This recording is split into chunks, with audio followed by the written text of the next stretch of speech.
Doctor Leo here. ഇന്ന് വളരെ സിമ്പിളായിട്ടുള്ള ഇന്ന് ലൈഫിനെ തന്നെ മാറ്റിമറിക്കുന്ന ഒരു കാര്യത്തെക്കുറിച്ച് സംസാരിക്കാനാണ്, നിങ്ങളെ ഓർമ്മപ്പെടുത്താനാണ് ഞാൻ വന്നിരിക്കുന്നത്. അപ്രിസിയേഷൻ.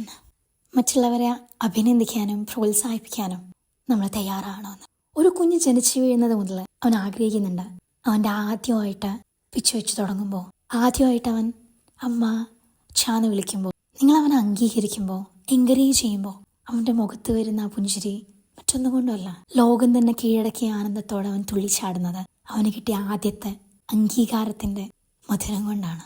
പക്ഷെ ആ മകൻ വളർന്നു വരുമ്പോൾ അതേ സമൂഹം, അതേ മാതാപിതാക്കൾ തന്നെ അഭിനന്ദനങ്ങൾക്കും പ്രോത്സാഹനങ്ങൾക്കും പകരമായി നിരന്തരമായിട്ടുള്ള വിമർശനങ്ങളും കുറ്റപ്പെടുത്തലുകളുമാണ് അവൻ നൽകുന്നത്. അങ്ങനെ അവൻ്റെ ആത്മവിശ്വാസം മുഴുവനും അവനിൽ തന്നെ കുഴിച്ചു മൂടപ്പെടുകയാണ്. ആ ചിരി അവൻ്റെ മുഖത്ത് നിന്ന് മാഞ്ഞു പോവാണ്. എന്തിനും ഏതിനും നീ എന്താടാ നന്നാവാത്ത എന്നൊരു ചോദ്യമാണ്. സ്കൂളിൽ പഠിക്കുമ്പോൾ ചെയ്യുന്ന ഒരു തെറ്റിന് ശകാരിക്കുകയോ ശിക്ഷിക്കുകയോ ചെയ്ത് അവൻ്റെ ഉള്ളിൽ പിന്നീട് വെറുപ്പിൻ്റെയും അപമാനത്തിൻ്റെയും വിത്ത് മുളപ്പിക്കുന്നതിന് പകരം അവൻ ആവശ്യം മാർഗനിർദ്ദേശവും പ്രോത്സാഹനവുമാണ്. പിന്നീട് അവൻ വളർന്ന് വലുതാകുമ്പോൾ സ്വന്തം കാലം നിൽക്കാൻ വേണ്ടി പരിശ്രമിച്ചു തുടങ്ങുമ്പോൾ അവരുടെ പരാജയങ്ങളെക്കുറിച്ചുള്ള നിരന്തരമായ ഓർമ്മപ്പെടുത്തലുകളല്ല ആർക്ക് വേണ്ടത്. ടു ബി ഫ്രാങ്ക്, ഒന്നും ആയില്ല അല്ലേ ഇതുവരെ എന്നുള്ളൊരു ചോദ്യം. You don't need that question anymore. അവരുടെ പുരോഗതികളെ, പരിശ്രമങ്ങളെ അഭിനന്ദിക്കുകയാണ് വേണ്ടത്. അത് പരാജയങ്ങളോ വിജയങ്ങളോ ആവട്ടെ, as long as he tried. ഇനി ഒരു വിവാഹം കഴിഞ്ഞ ദമ്പതികളാവട്ടെ, കൂടെയുള്ള ആളിൻ്റെ പോരായ്മകൾ ചൂണ്ടിക്കാണിക്കാൻ മത്സരിക്കുകയല്ല വേണ്ടത്. പരസ്പരം റെസ്പെക്റ്റ് ചെയ്യും, വാല്യൂ ചെയ്യുകയാണ് വേണ്ടത്. കൂടെയുള്ളവരെ അപ്രിഷ്യേറ്റ് ചെയ്യാൻ മറക്കുന്നിടത്ത് നിന്നാണ് വേദനകളും അകൽച്ചകളും ജനിക്കുന്നത്.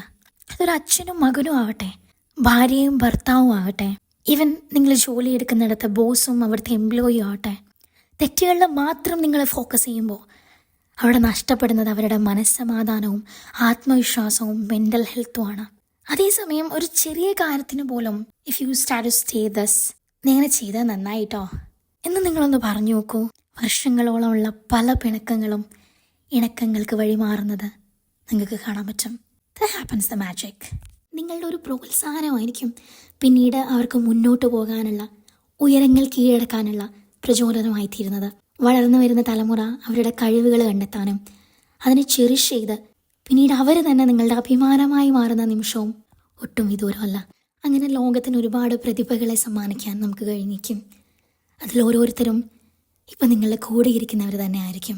മക്കളാവട്ടെ, സഹപ്രവർത്തകരാവട്ടെ, സുഹൃത്തുക്കളാവട്ടെ, അവരുടെ പരിശ്രമങ്ങളിലും ചെറിയ ചെറിയ വിജയങ്ങളിലും പ്രോത്സാഹിപ്പിക്കാനും, തെറ്റുപറ്റുമ്പോഴൊക്കെ അല്ലെങ്കിൽ പരാജയപ്പെടുമ്പോഴൊക്കെ പോട്ടടാ സാരില്ല എന്ന് പറഞ്ഞ് ചേർത്ത് പിടിക്കാനും നമുക്ക് പറ്റട്ടെ. സ്നേഹത്തിൻ്റെയും കരുതലിൻ്റെയും ഒരു നല്ല നാളേക്ക് വേണ്ടി. Let's do it. Thank you for listening me. This is doctor Leo signing off. Let's make this world a better place. Stay connected, stay motivated.